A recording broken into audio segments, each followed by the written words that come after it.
Varicose veins కి సరైన చికిత్స కోసం సంప్రదించండి ఎవిస్ హాస్పిటల్.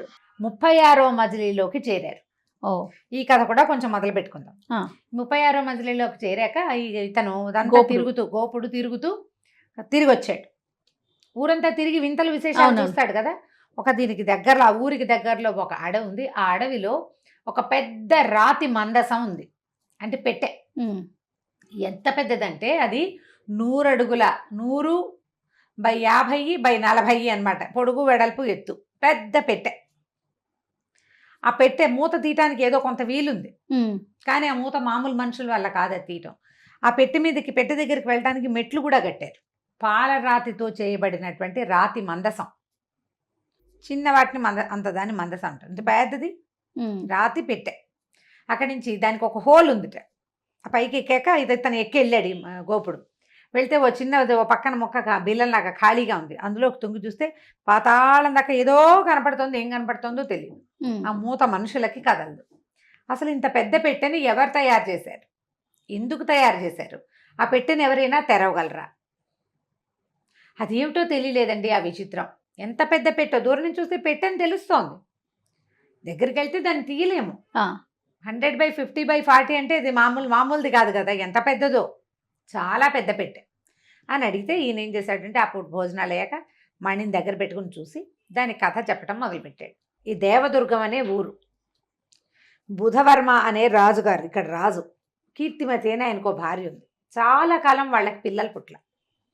ఆ రాజు ఎంత మంచివాడంటే ఆయన పిల్లల కోసం ప్రార్థించడం కాదు, ఆ ఊళ్ళో ఉన్న ప్రజలంతా రాజుగారి పిల్లలు పుట్టాలని ప్రార్థించేవాళ్ళట.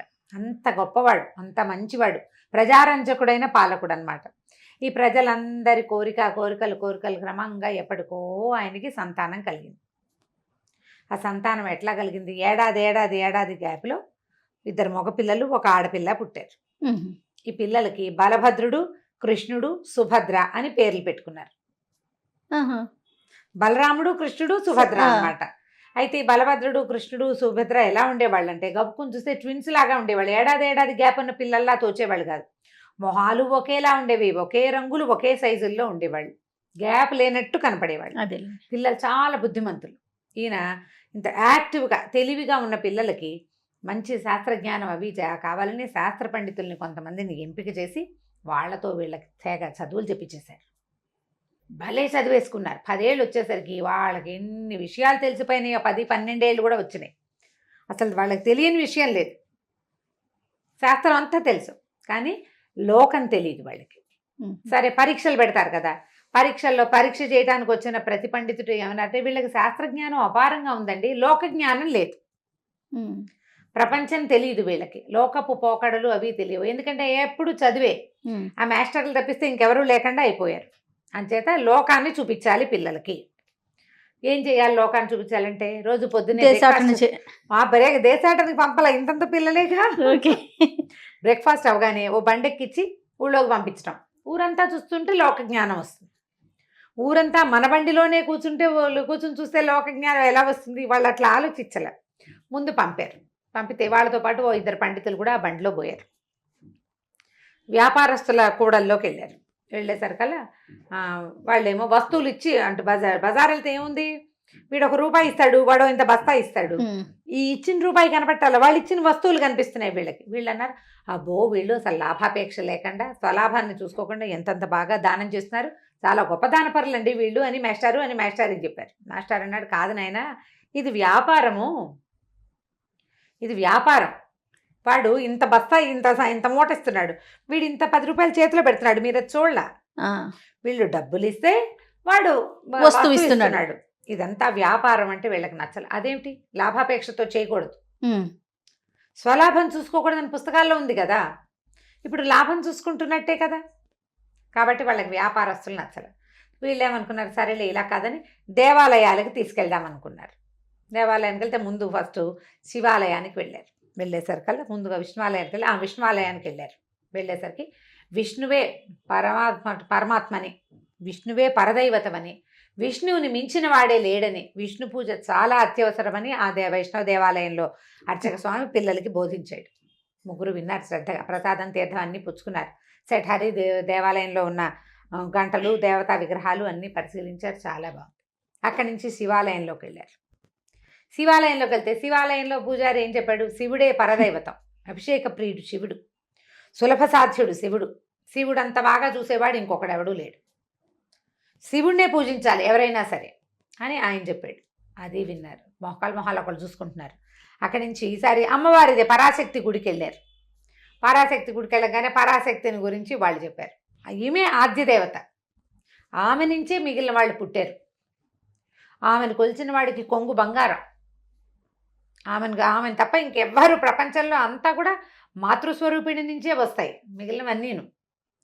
ఇది కూడా విన్నాక ఇంటికి వచ్చి ఏంటి ఇవి, ఒక్కొక్కరేమో వాళ్ళేమో అదంటారు, వీళ్ళేమో ఇదంటారు, వీళ్ళేమో ఈవిడంటారు, అసలు ఎవరు కరెక్ట్ అని వాదించుకున్నారు.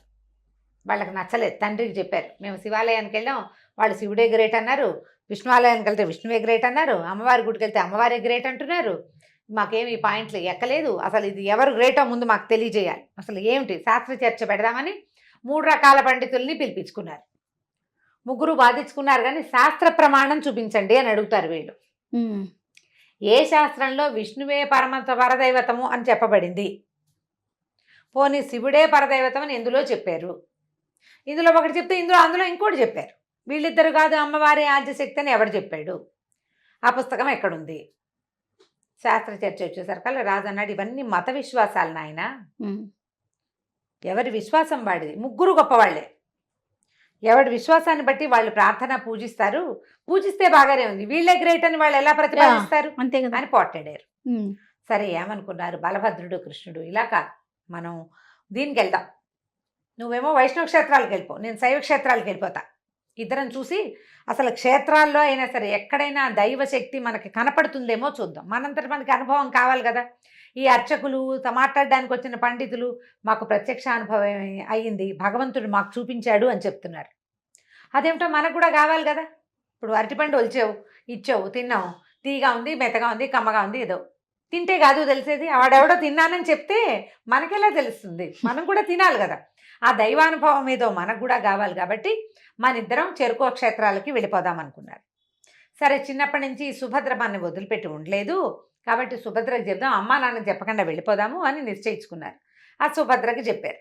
చెప్పేసరికి సుభద్ర ఒప్పుకోలే, మీరు వెళ్ళిపోతే ఎట్లా, నేను దేశాటన చేయగలను, మహా అయితే మగవేషం వేసుకుని చేస్తా, ఓ 15-16 ఏళ్ళు వచ్చేసినాయి అనమాట. ఈ డిస్కషన్లు ఇవన్నీ గడిచేసరికి 2 సంవత్సరాలు గడిచినాయి. మీ ఇద్దరు చేరుకోవైపు వెళ్ళండి, నేను శక్తి క్షేత్రాలకు వెళ్తా, మళ్ళీ అందరం కలుసుకుందాం ఒకచోట అని చెప్పి బయలుదేరారు. ముగ్గురు 3 దిక్కులకి బయలుదేరారు. బయలుదేరాక ఎవరెవరికి ఎలాంటి అనుభవం అయ్యిందో మనం తర్వాయి భాగంలో తెలుసుకుందాం. తప్పకుండా అండి. ఇప్పుడు ఇలాంటి అనుభవాల కోసం ప్రయత్నించిన వాళ్ళకి ఈ రాతి మందసానికి ఏం సంబంధం ఉందో తెలియాలి మనకి.